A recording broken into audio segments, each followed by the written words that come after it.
Alright, so in this video we'll be talking about the next object identification technique, which is XPATH. XPATH stands for XML path. So when we are not able to find any element using ID, class name or names or any other unique property, then we choose some other techniques like XPath and CSS selectors. Now we need to follow certain rules while using XPath and CSS selectors, and in this tutorial we'll be talking about all those rules, and then we'll be able to use the XPath technique. Alright, so we go with the first rule. We need to see what is the meaning of double slash in XPath. So every XPath starts with a double slash followed by the tag name. Okay, so before we search for any XPath or before we test any XPath, what we need to do is we need to open developer tools of our Chrome browser, and then we go to HTML source and then hit Ctrl F. This search option enables us to search elements using XPath, CSS, and that help us in testing whether that locator is present on the page uniquely or not. Right, if that is not unique, then we won't be using that locator. Alright, so I do not recommend that you directly jump on to any freely available plugins for searching XPath or CSS selectors, because it is important to understand the technique, because the locators generated by those plugins probably are not the best ones. Okay, so we go with the first rule, which is a double slash. We will be searching the first element on the page. Let us say we search for the body tag, so I put double slash in body and it gives me that there are two such elements present on the page. Okay, generally there is one body, but if your application is having a frame, then you would be having multiple HTML sources, one on that frame. So we have not seen the frame earlier when we were talking about web elements, so you can see it looks like this. So inside a frame you will be having another HTML which contains another body, right? So certain elements probably lie on that body. Okay, so for sake of simplicity, let's say we are talking about the one body application only. So if we search for double slash body, it should give only one, right? Similarly, if I search for double slash div, it gives me all the divisions present on this page. And if I search for double slash image, it gives me all the images present on the page. Alright, so this way you can search for other such elements. For example, if you want to see how many input tags are there on the page, you can search like double slash input, and this way you'll be able to see that there are 14 such or 13 such input tags. Okay, and if you click on next, you'll be navigated directly to that element. Okay, so unlike double slash, which was able to search that input tag or image tag or any other tag anywhere on the HTML source, so that means it was able to search element relatively on the page. So that was used for relative referencing. Single slash is used for absolute referencing. So if you want to search, let's say the body tag, you need to start with HTML and then body if you go with single slash instead of double slashes. So the locator for body would be single slash HTML single slash body. And similarly, if you want to search for any other div inside the page, you need to give that complete path starting from that HTML if you are going to use single slash. Well, that doesn't mean that whenever you want to use single slash, you can use only if you start with the root element. But yes, you can search an element relatively like double slash select. We reach to that select element and then single slash option.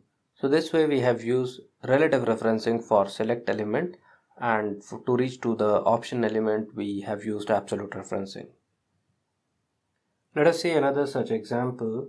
So let's say instead of using the select tag directly, if I give the reference of the parent, which is a div, so I search for div relatively and then select and then option.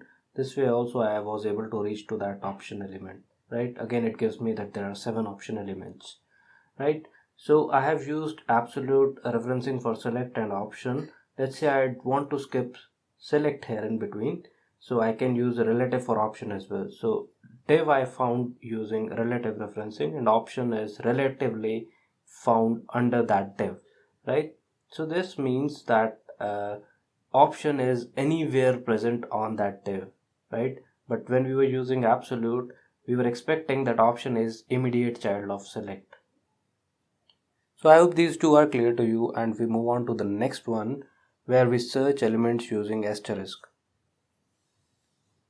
So let's say again we need to find the locator for those option tags or option elements. So again we type double slash and then select. This way we are able to reach to that select element, and let's say we don't know the type of elements that we have under this select, so we can put slash star. So star gives us all the elements which are under that select. So if I give single slash star, that means I'm expecting it to return all the immediate children of this select element.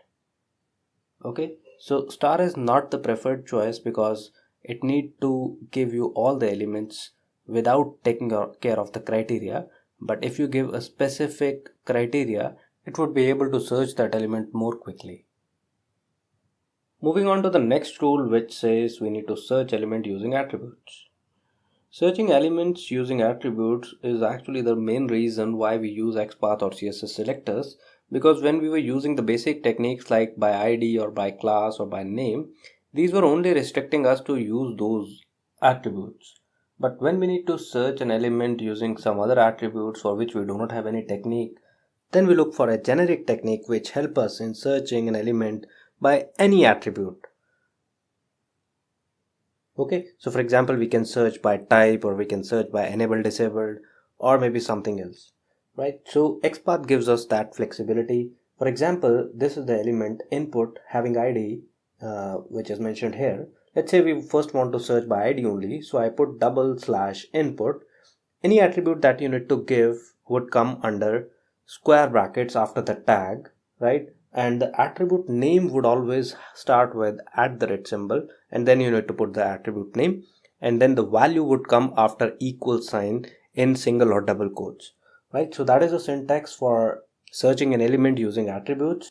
We can also try to search the same element using some other attribute, for example name, right? So the name also looks as unique. We can search using name as well. So double slash input, then @name equals that value, and this should come inside square brackets. I hope so far this is clear to you, that how to search element using tag name, how to search using attribute. Right now we move on to the next rule, which says how to search using multiple attributes. Sometimes single attributes are not able to identify element uniquely on the page. So in those cases we need to use multiple attributes. So for simplicity, let us take the same example and let us assume that the ID was not able to give us unique element, and assume that name is also not unique, but the combination of name and type is unique. So we are assuming this case, and right, so for that the XPath would go like double slash input, and then you need to give the attribute name and the value. So @name equals the value. This comes under square bracket, right? This would come inside one square bracket, and then we need to search for the second attribute. So that second attribute would come in a separate square bracket, right? So this way you can cascade and you can put multiple attributes. So for example, if you want to give the ID as well, so you can have those many number of square brackets, and in those square brackets you need to follow the same rule, that before the attribute you need to put symbol, and the value would come inside single or double quotes, and you need to have an equals operator in between. So let us come on to the second set. Here we have certain functions. So for example, the first one is starts with, right? So we were searching for attribute values and we were doing exact match. So for example, if you want to search for a label and whose for attribute value is this one, radius 0 and this big number, then we need to put that entire value over here, right? But we were not sure whether that numerical part in the for attribute value was static or does it change with every refresh or every login. So for these kind of things, we first need to observe the behavior, what happens when we refresh, what happens when we log in and log off and log in again, does the locator change when we do these kind of operations. So if it changes, then we cannot use that strategy. If it changes, then we need to extract the part which remains constant, and we can use these functions, for example starts with, contains, or something else. And the syntax is very simple, that double slash label, you need to put that tag name first of all, and then you want to search with the attribute, but the attribute you want to pass on to a function, so that entire thing you would put in square brackets. So in that square bracket you would put the function name starts with a dash in between, and this entire set of arguments that you pass on to this function would go inside round brackets, and it need two arguments. The first one is the attribute name with @ symbol, and the second one is the value that you want to search for. Now if we revisit the locator that we have written, it says that we are looking for an element whose tag name is label and whose attribute for starts with value radio -2, right? So that is the meaning of this locator, and we can check here that it gives us one result only. So that is a unique element on the page, and we can use it for automation. Now let's see another example. Let's say we want to search the locator for the radio button that we have for the gender male, female, and don't want to disclose. So let's say we search for the value, and the value contains female, and we know that the value starts with female. So we are not getting any result. That means something wrong. If I check it, if I inspect that element, I can see that it is a label and it is a radio button, but under that we have text female, and above that we also have an input box and its value is female. So I just want to select this element, that input box basically, not the label. So this input element is having that value as female, but here we were giving the tag name as label, that's why we were not getting any result.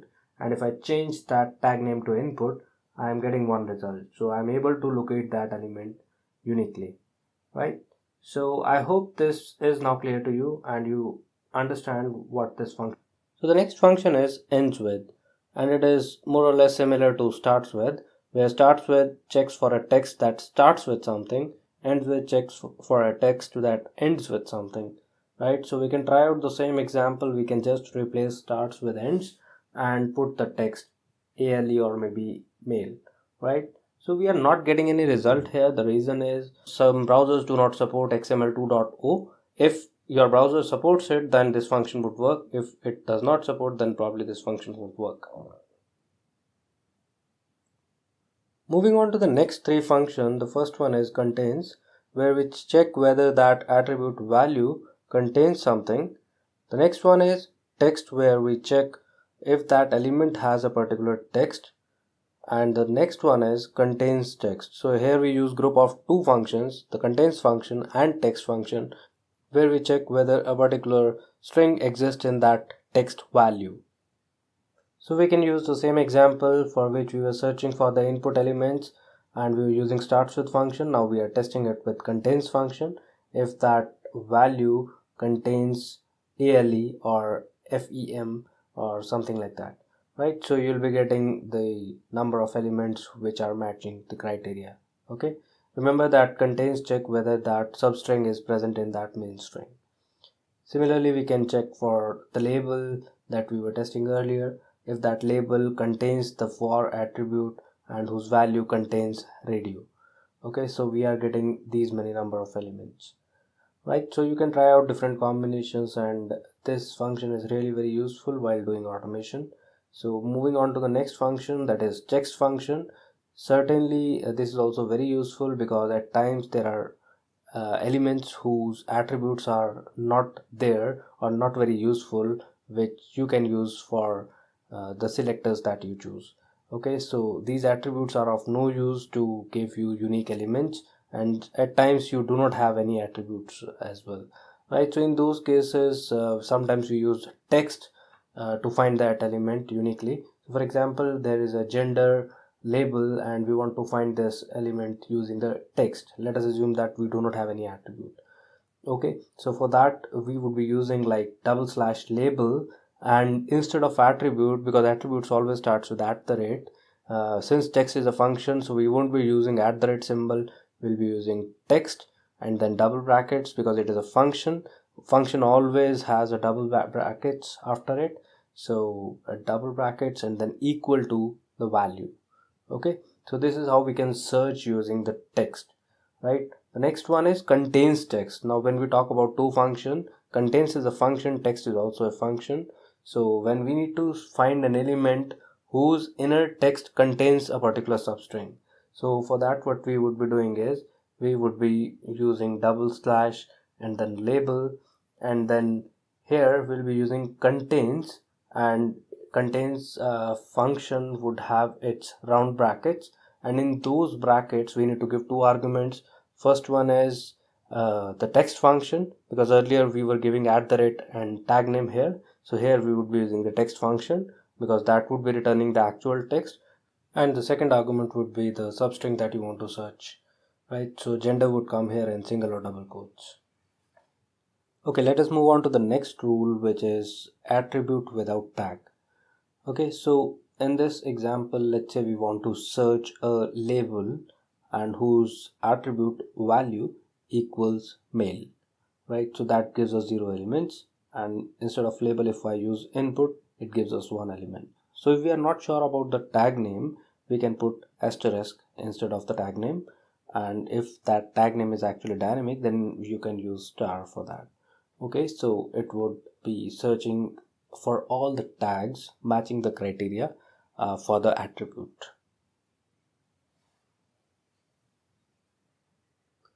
Alright, so the next two rules are index and last function. When we need to search for an element under a parent and that parent has multiple child elements and we want to search it by index, for that we can put that index number in square brackets. So you can take example of this drop down list which has select tag and it has the ID. So if I search for select tag with ID equals that value that I have copied from the HTML source, I will be able to reach to this select element, and we see that there are 7 elements under this and whose tags are option. Okay, so if I put a slash and see option, I would be able to get 7 elements. Now the point is that I want to select one element out of that list, so I want to point to, let's say, one of these elements, so I can point it using index in square brackets. So in square brackets, if I give index 1, so it would be the first element. If I give index 2, it would be the second element, right? So index starts with 1.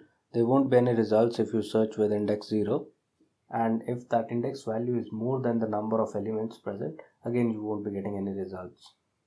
Okay, so that is how you can search on the basis of index. And let's say the count of elements under the drop down is not known and you want to still point to the last element, so we have last function. In the square brackets you need to put last and then round brackets, so that will automatically take you to the last element of that list, right, or of that selection. And if you want to select second last, then you need to use last and then round brackets -1. Similarly, you can search for any other elements. So the next rule is to find the parent of element, right? So this gives us backward navigation. If we reach to an element and we want to reach to its parent or maybe its super parent, then we can use this rule. So for this we do a bit of modification. Let's say for this select element, we do not have ID, name, class, we don't have anything, right? And we are not able to locate this element uniquely. But for the child elements, we do have certain unique things, for example the values, right? And let's say we have a locator for one of these elements, so we use double slash option and the value equals, let's say, 60 plus. So this way I'm able to reach to this element. Now I want to select the parent of this element, which is select element, so I'll put a single slash and then parent, and then I'll put double colons, right? So after double colons I need to give the tag name of that parent element. If I give the tag name, I'll be able to reach to that element. If I don't know the tag name, I can also put asterisk, right? So this way I can move to its parent, and if I further want to search its parent, which is a div tag, right? So I need to put another backslash and then parent, double colons, and then star or the tag name, right? So this way I can backtrack and I can reach to any parent. There is also another way. If you do not want to use the parent, you can use double dot with a forward slash, right? So forward slash and then double dots and then slash and then double dots, right? So this way you would be able to reach to the parent. The next rule is to search for a child of any parent. Let's say we are onto an element and we want to search for the child of it. So we use single slash to look for the immediate child, and we use double slash to look for any elements that are present under that element at any layer, right? So it can be direct child or maybe indirect. Okay, so we have also seen index function and last function to reach to any specific element using the index. Next, we are going to talk about preceding sibling and following sibling. Siblings are basically elements at same level. So we have seen the drop down list, which was a select tag, and under that we had 7 different option tags, right? So let's say we have the locator for one of those option tags, and we want to find locators, or we want to point elements of other option tags.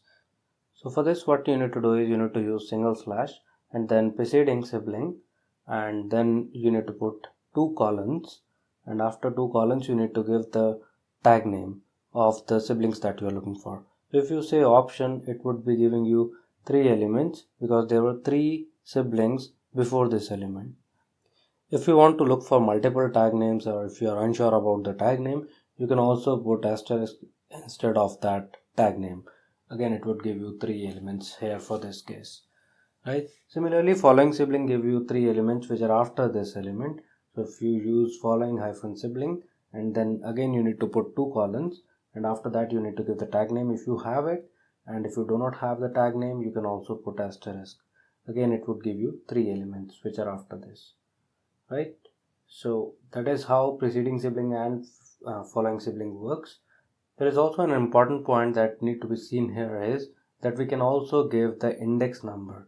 So if I use following sibling and then call an option with index 1 or 2, so if I put 1 here, it would be giving me very next element after that element. See, this happens with following sibling, and if I use it for preceding sibling, if I give 1, so for that I won't be getting the first element from the top, but I'll be getting one element before that element for which I had the locator, and it would be moving in backward direction.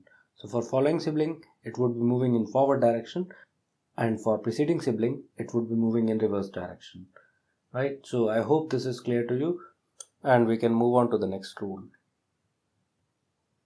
So next we need to talk about 3 operators or and not, right? So let's say we want to talk about one of the elements with input tag, and we are not sure about the attributes. So we have confusion between 2 attributes. We are not sure which one would give us the right result, right? So sometimes first one gives us right result and sometimes the other one gives us right result. So we can use an OR logic, like if type equals radio, or we want to give, let's say, some other attribute also. So @value equals male, right?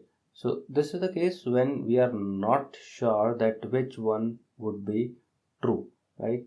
So if both are true, again that element would be selected. If any one of them would be true, then also that element would be selected. But if both are false, in that case this element won't be selected, right? So we are going to get all the elements with input tag type equals radio, and we are also going to all the elements with value equals male, right? So this is how we can use OR logic. Similarly, we can use AND logic. Instead of OR, we can use AND. See, remember that you need to have spaces in between, and this entire thing would come in one square brackets, right? So we have also seen that multiple attributes, when we were using earlier, we were using it in different square brackets, so that is also okay. But if you want to use it in one bracket, you can also use AND operator.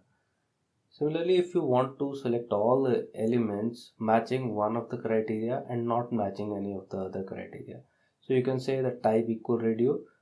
This would give you all the input tags with type radio, and let's say you want to search for elements whose type is not radio. So for that you can put that in not function. So not in brackets, you need to give that type equals radio. So not is a function, rest to our operator here. Okay, so the next one is union operator.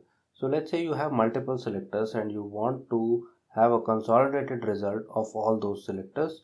So for that you need to use union operator. So you need to give first locator and then you put a pipe in between, and you can give second locator after that. So this way you can get union of all those locators.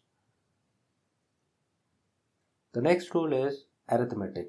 So let's say we want to search for a element whose attribute has a numerical value, okay, and we want to check for a particular arithmetic condition, that if that value is greater than something, only then select those elements, or less than something, only then select those elements. So in those cases we can use arithmetic operators as well. So for this case, let's say these are the number of subscribers that we have. So we can search for div @value greater than 20,000, and it highlights that element. But if I put 20,300, it doesn't highlight that element. So that means I can put condition in arithmetic way as well. I can put greater than, less than, or other arithmetic based rules here. Okay, so that is all about the rules that we have for XPath. Now in the next set of tutorials, we are going to use these XPath for identifying elements and performing actions on these elements, right? So this lecture was very much important to understand all the rules, because if you do not understand the rules, you won't be able to create XPaths. And if you use the plugins that gives you the XPath directly, you would never be able to find the optimized locator, and your all locators may fail while taking multiple runs. So I'll see you in the next video, where we'll be talking about the other technique, which is CSS selectors.